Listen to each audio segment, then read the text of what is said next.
एक बार की बात है, माता पार्वती जी ने भगवान शिव से 3 प्रश्न पूछते हुए ये कहती है कि हे प्रभु, मुझे धरती का अवलोकन करते हुए मुझे यह झांत हुआ कि मनुष्य अपने आचरण को धर्म और शास्त्रों के अनुसार नहीं कर रहा है, यानी और प्रतिकूल व्यवहार कर रहा है। विशेषकर मानव अपने माता पिता और बड़े गुरुजनों के साथ अच्छे से व्यवहार नहीं करता, अर्थात उनका रवैया अपने माता पिता के लिए ठीक नहीं दिखाई पड़ता।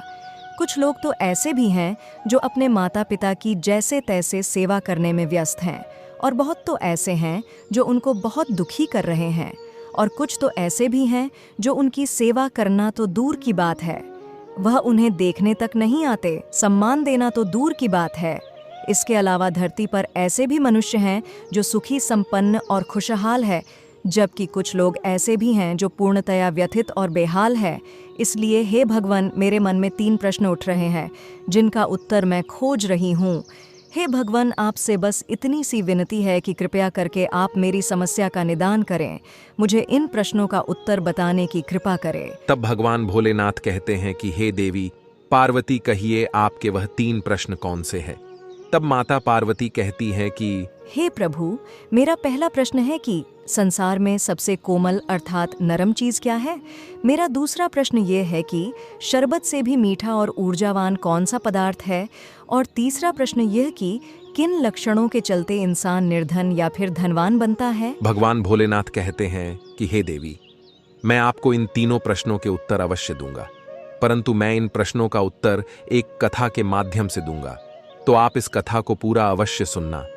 तब माता पार्वती ने कहा कि नाथ, आप उस कथा को सुनाइए। मैं आपको वचन देती हूँ कि मैं पूरे मन और ध्यान को लगाकर आपकी कथा का श्रवण करूंगी। तब भगवान शिव ने कथा को सुनाना आरंभ किया। अतः आगे बढ़ने से पहले मैं सभी मित्रों से भी एक विनती करूंगा। आप सभी लोग अगर मेरे चैनल पे नए हैं तो चैनल को सब्सक्राइब अवश्य कर लें। अब महादेव कहते हैं कि हे देवी पार्वती, किसी नगर में एक धनवान सेठ रहा करता था। वह सेठ देश देश में भ्रमण करके व्यापार करता था। उसके पास 3 पुत्रियां थीं जो अति सुंदर और गुणवान थीं। देखने में वह तीनों राजकुमारी के समान दिखाई पड़ती थीं। इन तीनों पुत्रियों के कारण ही सेठ का जीवन बहुत ही सुख शांति और अनुकूलता के साथ बीत रहा था। एक दिन सेठ को व्यापार हेतु विदेश जाना पड़ता है। वह एक ऐसे देश जा रहा था जहां सोना चांदी और बहुमूल्य वस्तुओं की खान थी, जिसके चलते वहां एक से एक उन्नत और सुंदर चीजों का निर्माण होता है। अतः अब सेठ ने सोचा कि जब इतनी अच्छी जगह जा ही रहा हूं, तो अब मुझे पता नहीं दोबारा उस देश में मेरा कब जाना हो, तो क्यों ना उस देश से वापस में लौटते समय मैं अपनी पुत्रियों के लिए कुछ ऐसे उपहार लेकर आऊं जिन्हें जीवन पर्यंत याद रखें। महादेव कहते हैं कि हे देवी पार्वती, ऐसा सोचकर सेठ ने सेठानी से कहा कि मैं विदेश जा रहा हूं और चाहता हूं कि अपनी पुत्री के लिए कोई बहुत सुंदर सा उपहार लेकर आऊं। तब उस सेठ की पत्नियों ने कहा कि सेठ जी, अब हमारी पुत्रियां बड़ी हो चुकी हैं, अब उनकी सोच विचार और इच्छाएं बदलने लगी हैं। आप मुझसे न पूछकर स्वयं अपनी पुत्रियों से पूछते तो कितना अच्छा होता। उन्हें किस चीज की आवश्यकता है तथा उनकी इच्छा अनुसार ही उन्हें उपहार लाकर दें। महादेव कहते हैं कि हे देवी पार्वती। तब सेठ ने बड़ी बेटी को बुलावा भेजा और सेठ के पास आने को कहा। जब उसकी पुत्री सेठ के पास आई तो उससे एक प्रश्न किया। महादेव कहते हैं कि हे देवी पार्वती। वह सेठ अपनी पुत्री से बोला कि हे पुत्री, आप मुझे कितना प्रेम करती हो। बड़ी पुत्री ने कहा, पिताजी, मैं तो आपको अपने प्राणों से भी अधिक प्रेम करती हूं। जिसे सुनकर सेठ बहुत प्रसन्न हुआ और बोला, पुत्री, मैं कल व्यापार हेतु एक अनोखे देश को जा रहा हूं, जहां से मैं तुम्हारे लिए कोई विशेष उपहार लाना चाहता हूं। अगर तुम्हारी कोई पसंदीदा वस्तु अथवा किसी भी चीज की जरूरत हो तो बिल्कुल निर्भय होकर मुझे बताओ, मैं उसे पूरी करने की चेष्टा करूंगा। महादेव कहते हैं कि हे देवी पार्वती। पुत्री ने कहा, पिताजी, आते समय मेरे लिए मोतियों से चढ़ा एक दर्पण लेकर आइएगा। सेठ ने पुत्री को उपहार लाने का वचन दिया और कहा कि कृपया अब बेटी तुम जाओ और मंजली बेटी को मेरे पास भेज दो। मंजली पुत्री से भी सेठ ने वही प्रश्न किया कि पुत्री, आप मुझे कितना प्रेम करती हो। तो मंजली पुत्री ने कहा, मैं आपको दुनिया में भगवान से भी अधिक प्रेम करती हूं। सेठ ने अपनी मंझली पुत्री के ऐसे वचनों को सुनकर सेठ का दिल भर आया और उसका सीना गर्व से चौड़ा हो गया। उस मंझली पुत्री से भी उसकी पसंदीदा वस्तु। जब सेठ ने पूछी तब मंझली पुत्री ने कहा, पिताजी अगर लाना ही हो तो फिर मेरे लिए नवरत्न हार और सोने का गजरा ले आइएगा ताकि मैं उसे पहनकर रानी बन सकूं। तब सेठ ने अपनी मंझली पुत्री को उपहार देने का वचन दिया और कहा कि अब छुटकी वाली पुत्री को भेज देना। महादेव कहते हैं कि हे देवी पार्वती, छोटी पुत्री के आने पर सेठ ने उससे भी वही प्रश्न किया कि बेटी आप मुझे कितना प्रेम करते हो। तब छोटी पुत्री ने कहा, पिताजी मैं आपसे उतना प्रेम करती हूं जितना कि भोजन में नमक होता है, अर्थात कि छुटकी भर प्यार। अपनी पुत्री की ऐसे वचन सुनकर और अपने से की नमक से तुलना को देखकर सेठ का मन बहुत दुखी हुआ और वह क्रोधित हो उठा और अपनी छोटी बेटी पर क्रोध करते हुए बोला कि मैंने तो सोचा था कि विदेश से तुम्हें कोई उपहार लाकर दूंगा, परंतु तुमने अपनी वाणी से सब कुछ बर्बाद कर दिया। तुम्हें अपनी बड़ी और मंझली बहन से बहुत कुछ सीखने की आवश्यकता है। महादेव कहते हैं कि हे देवी पार्वती, वह सेठ आगे कहता है, तुम्हारी बड़की बहन ने मुझे अपने प्राणों से बढ़कर माना है, तो वही मंझली पुत्री ने मेरी तुलना भगवान से की है। वह कहती है कि मैं पिताजी आपको भगवान से भी ज्यादा प्रेम करती हूं। महादेव कहते हैं कि हे देवी पार्वती, वह सेठ अपनी छोटी पुत्री से कहता है, मेरी दोनों पुत्रियां मुझसे बहुत प्यार करती हैं और तुम नहीं, इसलिए तुम मेरी नजरों से दूर हो जाओ और तुम जाकर अपनी दोनों बड़ी बहनों से कुछ सीखो और उनकी तरह बनो, ताकि तुम्हारा विवाह होने पर हमारी नाक और इज्जत हमेशा बची रहे। महादेव कहते हैं कि हे देवी पार्वती, छोटी पुत्री ने पिता के आगे शीश झुकाया और बोली, पिताजी मुझे कुछ नहीं चाहिए, मैं तो बस इतना ही चाहती हूं कि आपकी यात्रा सुखद हो और आप साकुशल वापस घर को लौट आओ। महादेव कहते हैं कि हे देवी पार्वती, क्रोध और अज्ञानता से भरे सेठ ने कुछ भी नहीं सोचा और विदेश चला गया। वापस आने पर उसने बड़ी लड़की को हीरे मोती से लगा एक दर्पण दिया, तो वही मंझली लड़की को महंगा नवरत्न हार और सोने का गजरा उपहार स्वरूप दिया। उपहार काफी महंगे और अनमोल थे और उनकी सुंदरता और भव्यता देखते ही दोनों बहनों ने अपना अपना उपहार ले लिया और वह दोनों बहुत खुश थी। महादेव कहते हैं कि हे देवी पार्वती, उनका दिल और दिमाग 7वें आसमान पर था, तो वहीं छोटी पुत्री अपनी दोनों बहनों को खुश देखकर उनसे भी ज्यादा खुश थी। महादेव कहते हैं कि हे देवी पार्वती, अब सेठ की छोटी पुत्री को सेठ के द्वारा किए गए कटु व्यवहार और उपहार ना दिए जाने का कोई भी गम न था। वह हमेशा की तरह घर के कार्य और मेरी ही भक्ति में मग्न थी। छोटी पुत्री को इस तरह शांत और भक्ति में मग्न देखकर सेठ ने उसे छेड़ने हेतु एक कटाक्ष किया। महादेव कहते हैं कि हे देवी पार्वती, सेठ बोला कि देखा, मुझे नमक बराबर प्रेम करने का नतीजा यही वजह है कि मैंने तुम्हें कुछ भी नहीं दिया और तुम्हारे इस व्यवहार के चलते निकट भविष्य में भी मैं तुम्हें कुछ नहीं देने वाला। पर छोटी पुत्री ने विनम्र भाव से कहा, पिताजी जैसा आपको उचित लगे आप वही कार्य करिएगा। मेरे लिए तो आपका सकुशल वापस लौट आना और बड़ी बहनों को मनोवांछित उपहार देना ही पर्याप्त है। महादेव कहते हैं कि हे देवी पार्वती, धीरे धीरे समय बीतता गया और तीनों बेटियां बड़ी होने लगी। महादेव कहते हैं कि हे देवी पार्वती, एक दिन एक सुंदर और लंबा चौड़ा नौजवान जो उस राज्य का राजकुमार था, वह नगर में भ्रमण हेतु आया। गर्मी की इस भारी दोपहरी में उसे बहुत तेज प्यास लगी, तो वह सेठ के घर जा पहुंचा और उसने जल की मांग करी। महादेव कहते हैं कि हे देवी पार्वती, तब सेठ ने उसे जलपान और उचित सम्मान देते हुए उसका यथोचित सत्कार किया। उस वक्त सेठ की तीनों पुत्रियां वहीं आसपास ही थीं, जिनकी चंचलता, क्रियाकलापों और व्यवहार को वह राजकुमार गौर करके देख रहा था। महादेव कहते हैं कि हे देवी पार्वती, जाने से पहले उसने सेठ से कहा कि हे दयालु सेठ, मेरे पिताजी अर्थात राजा साहब मेरे विवाह हेतु एक कन्या को ढूंढ रहे हैं, परंतु जितना मैं देख रहा हूं मुझे आपकी सबसे छोटी पुत्री मन को भा गई है। उसकी सुंदरता और व्यवहार कुशलता से मैं बहुत प्रभावित हुआ हूं। मैं चाहता हूं कि आप अपनी छोटी पुत्री का विवाह मेरे साथ करके मेरे पिता के संबंधी बने राजकुमार के ऐसे वचन सुनकर पहले तो उस सेठ को हिचकियां आने लगीं।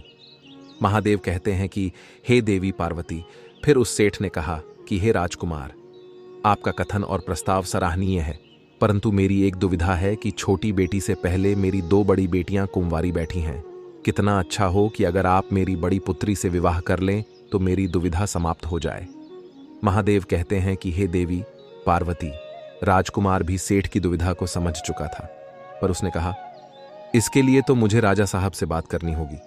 अगर उन्हें आपकी बड़ी पुत्री योग्य लगेगी तो वह इस रिश्ते के लिए हां कर सकते हैं, परंतु आपको इस कार्य के लिए अपनी बड़ी पुत्री को मेरे साथ महल में भेजना होगा।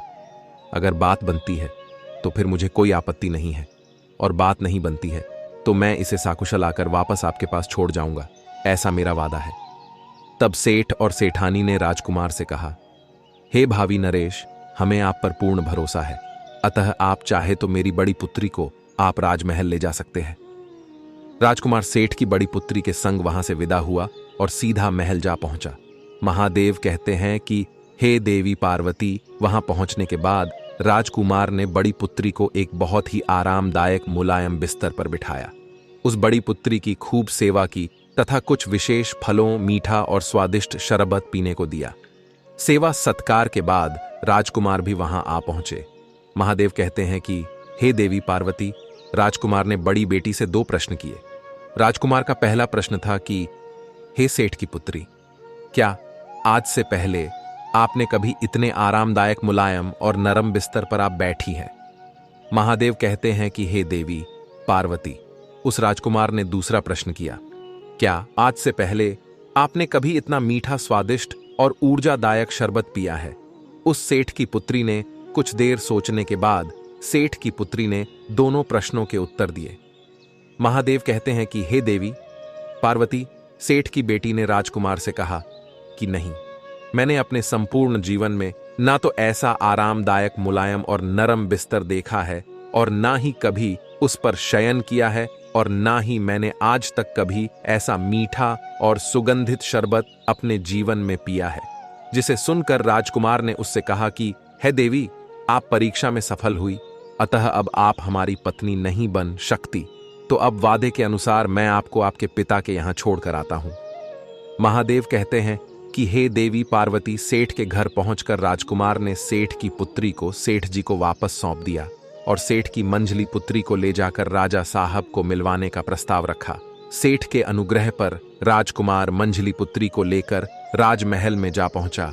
महादेव कहते हैं कि हे देवी पार्वती, तब राजकुमार ने वही प्रश्न दोहराया जैसा उसने बड़ी पुत्री के साथ किया था, पर मंझली पुत्री का उत्तर भी वही था कि ना तो कभी उसने इतने नरम बिस्तर का कभी कोई अनुभव किया था और ना ही उसने कभी इतना मीठा और लाजवाब शरबत पिया था। महादेव कहते हैं कि हे देवी पार्वती, तब राजकुमार ने उसे भी यही कहा कि हे देवी, आप भी इस परीक्षा में सफल हुई, आप हमारी पत्नी और इस नगर की राज्यवधू नहीं बन शक्ति, तो चलिए वादे के अनुसार मैं आपको आपके पिता के पास छोड़ के आता हूं। महादेव कहते हैं कि हे देवी पार्वती, सेठ के घर पहुंचकर राजकुमार ने मंझली पुत्री को सेठ के पास लौटा दिया और कहा कि हे सेठ जी, आपकी दोनों पुत्रियां राजा साहब की परीक्षा में विफल रही हैं, तो क्या आप मुझे आपकी छोटी पुत्री को राजमहल ले जाने की इजाजत देंगे? महादेव कहते हैं कि हे देवी पार्वती, राजकुमार आगे कहता है, क्योंकि अब नियमानुसार इन्हें भी इस परीक्षा को देना होगा जो आपकी दोनों पुत्री ने जो परीक्षा दी है। महादेव कहते हैं कि हे देवी पार्वती, सेठ ने नाक मुंह सिकुड़ते हुए अनुमति दे दी और अपनी छोटी पुत्री को राजकुमार के साथ भेज दिया ताकि उसे भी योग्य अथवा अयोग्य घोषित किया जा सके। महादेव कहते हैं कि हे देवी पार्वती, छोटी पुत्री ने मंदिर में जाकर प्रणाम किया तथा अपने माता पिता का आशीर्वाद लिया और उस राजकुमार के साथ राजमहल को चल पड़ी। महल पहुंचकर राजकुमार ने विधि के अनुसार छोटी पुत्री को भी आरामदायक, मुलायम और नरम बिस्तर पर बिठाया और उसके सामने सुगंधित एवं अत्यंत मीठे रस से भरपूर शरबत पेश किया। महादेव कहते हैं कि हे देवी पार्वती, जैसे ही सेठ की पुत्री ने शरबत पिया, राजकुमार अब उसके पास आ पहुंचा और छोटी पुत्री से उसने अपना पहला प्रश्न किया कि हे सेठ की पुत्री, क्या आज से पहले कभी आप इतने आरामदायक, मुलायम और नरम बिस्तर पर बैठे हो? क्या आपने ऐसे बिस्तर पर शयन किया है? सेठ की छोटी पुत्री ने कहा, राजकुमार जी, मैंने तो इससे भी मुलायम और आरामदायक बिस्तर पर मैंने शयन किया है। इस बात को सुनकर राजकुमार अचंभित हो गए। उसने सोचा, ऐसा कैसे संभव हो सकता है? महादेव कहते हैं कि हे देवी पार्वती, इसके बाद राजकुमार ने अपना दूसरा प्रश्न किया कि क्या आपने आज से पहले कभी इतना सुगंधित मीठा और ऊर्जा युक्त शरबत पिया है?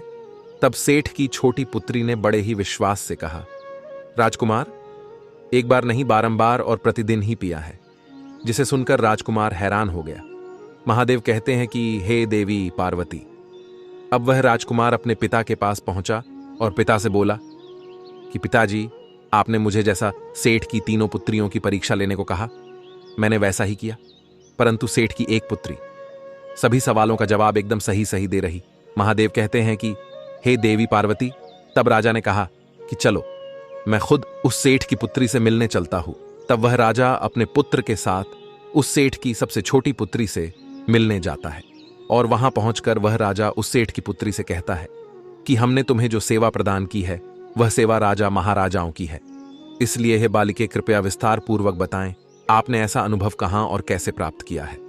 तब सेठ की छोटी पुत्री बोली कि इस बिस्तर से नरम, मुलायम और सुरक्षित मेरी माताजी की गोद है, जिसमें मैं बाल्यकाल में खेली हूं।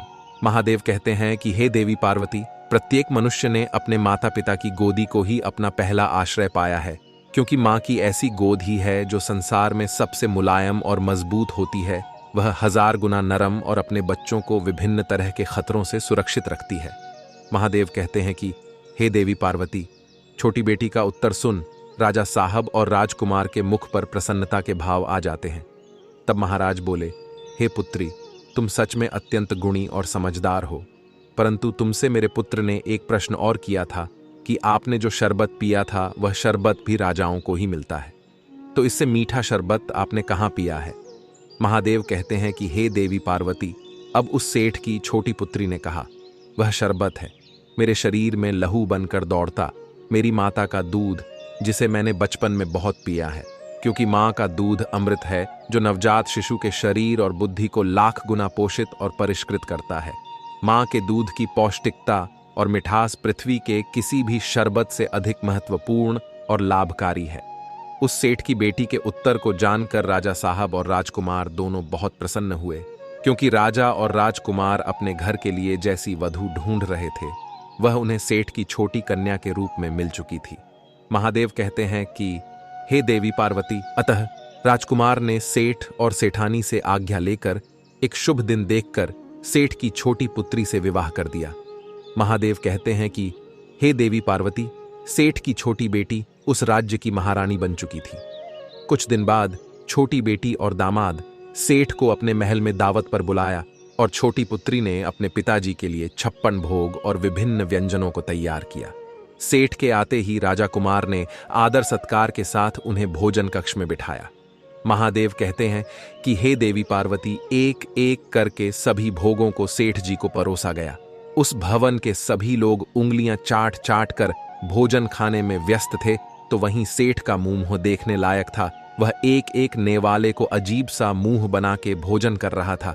इतने सारे पकवान देखकर उसके मुंह से एक भी निवाला नहीं खाया गया। महादेव कहते हैं कि हे देवी पार्वती, धीरे धीरे सेठ के चेहरे पर क्रोध और तिरस्कार के भाव जागृत होने लगे और एक समय ऐसा भी आया कि वह उठकर चिल्लाते हुए बोला, यह क्या महाराज, अगर आपने मुझे फीका, अत्यंत तीखा और बेस्वाद भोजन ही कराना था तो मुझे यहाँ क्यों बुलाया खाने में? तो आपने 56 भोग परोसे हैं, परंतु किसी एक भी भोजन में नमक नहीं है, किसी में चीनी है तो किसी में मसाला है, किसी में खटाई है तो किसी में गुड़ है। महादेव कहते हैं कि हे देवी पार्वती, राजकुमार ने विनम्रतापूर्वक कहा कि पिताजी, यह भोजन हमने नहीं बल्कि विशेष तौर पर आपकी छोटी पुत्री ने अपने हाथों से बनाए हैं और सिर्फ आपके लिए। तब वह सेठ बोला, राजकुमार, आपने क्या कहा? छुटकी ने बनाया है। उस सेठ की छोटी बेटी भी थोड़ी देर में आ गई और उसने अपने स्थान से खड़े होते हुए कहा कि जी पिताजी, ये सारा खाना विशेष तौर पर मैंने अपने हाथों से सिर्फ आपके लिए ही बनाया है। महादेव कहते हैं कि हे देवी पार्वती, सेठ की बेटी आगे बोली कि मैंने इसमें चुनिंदा मसाले, मेवा, काजू, बादाम इत्यादि डाले हैं और प्रत्येक सब्जी, भाजी और पकवानों को मैंने शुद्ध देसी घी और ताज़ा मक्खन से बनाया है। इतना सुनकर सेठ बोला, वो सब तो ठीक है पुत्री, परंतु मुझे यह बताओ, इनमें चुटकी भर नमक कौन डालेगा? जब इतना सब कुछ तुमने डाल दिया था तो फिर नमक क्यों नहीं डाला? बिना नमक के भोजन का स्वाद और गुणवत्ता कुछ नहीं होती, वह तो कूड़े के समान हो जाता है। महादेव कहते हैं कि हे देवी पार्वती, सेठ की पुत्री ने कठोर होते हुए कहा कि पिताजी, यही तो जीवन की विडंबना है। जब आप विदेश जा रहे थे तो मैंने आपके द्वारा पूछे जाने पर यही कहा था कि पिताजी, मैं आपको उतना ही प्रेम करती हूं जितना कि भोजन में नमक होता है, मतलब चुटकी भर नमक। और आपने मेरे उत्तर को सुनकर आपने मेरा तिरस्कार और वो अपमान किया था, जिसको बताने के लिए मेरे पास शब्द नहीं है, क्योंकि आप इतने विद्वान और परिपक्व होने के बाद भी ये समझ ही नहीं पाए कि मैं आपको क्या कहना चाहती हूं। आप तो उस वक्त बस चाटुकारिता और झूठी प्रशंसा के मोह में फंसे हुए थे। महादेव कहते हैं कि हे देवी पार्वती, उस सेठ की बेटी आगे कहती है, आपने मुझे अपनी प्रेम छाया और आशीर्वाद से इतने समय तक दूर रखा। मैं तब भी आपसे यही कहना चाहती थी कि आप हमारे लिए उस चुटकी भर नमक के समान हैं, जिसकी अनुपस्थित से घी, तेल इत्यादि मेरे लिए सब फीके हैं। अर्थात बिना पिता के बच्चों का संपूर्ण जीवन दुष्कर्मपूर्ण और कठिन होता है। महादेव कहते हैं कि हे देवी पार्वती, अपनी छोटी लड़की के ऐसे वचन और बुद्धिमत्तापूर्ण बातों को सुनकर सेठ की आंखों से आंसू बहने लगे। उसे एहसास हुआ कि उसने जाने अनजाने में अपनी हीरे जैसी सुंदर और गुणवती पुत्री को बहुत कष्ट दिया है। उसने अपनी समझदार पुत्री का दिल दुखाया है। महादेव कहते हैं कि हे देवी पार्वती, वह सेठ पश्चाताप और आत्मज्ञानी से भर गया। सेठ ने अपने दोनों हाथों को जोड़कर अपनी पुत्री से कहा कि आप तो साक्षात मां दुर्गा के समान शक्तिशाली, बुद्धिमान और 100 गुण संपन्न हो, अतः क्या आप अपने अभागे पिता को क्षमा करोगी? पुत्री ने अपने पिता को क्षमा कर दिया। अब सेठ ने कहा, आज मैं आपको आशीर्वाद देता हूं कि आप झुक झुक ज्यो, हजारों सालों तक ज्यो और तुम्हारा सुहाग अमर बना रहे और हर घर में तुम्हारे जैसी ही समझदार और सुयोग्य पुत्री का जन्म हो। महादेव कहते हैं कि हे देवी पार्वती, सेठ ने कहा, आज मैं छाती ठोक कर कहता हूं कि मैं इतनी समझदार, सुशील और सुंदर पुत्री का पिता हूं। महादेव भगवान शिव की ऐसी ज्ञानवर्धक और मार्मिक कथा को सुनकर माता पार्वती की आंखों में भी खुशी और भावुकता के अश्रु झलक पड़े थे। उन्होंने कहा, हे प्राणनाथ, आपकी कथा बहुत ही सुंदर और जीवन को बदलने वाली है, परंतु आपने मेरे 2 प्रश्न, नरम बिस्तर और मीठे शरबत का उत्तर तो दे दिया, परंतु मेरा तीसरा प्रश्न अभी भी अधूरा है। माता पार्वती से भगवान शिव ने कहा, हे देवी पार्वती, कृपया कथा को अंत तक सुने। महादेव कहते हैं कि हे देवी पार्वती, सेठ की पहली 2 पुत्रियों ने जैसी नियत और मंशा रखी, जीवन में इसके अनुरूप उन्हें धन और उपहार तथा अन्य लाभ की प्राप्ति हुई।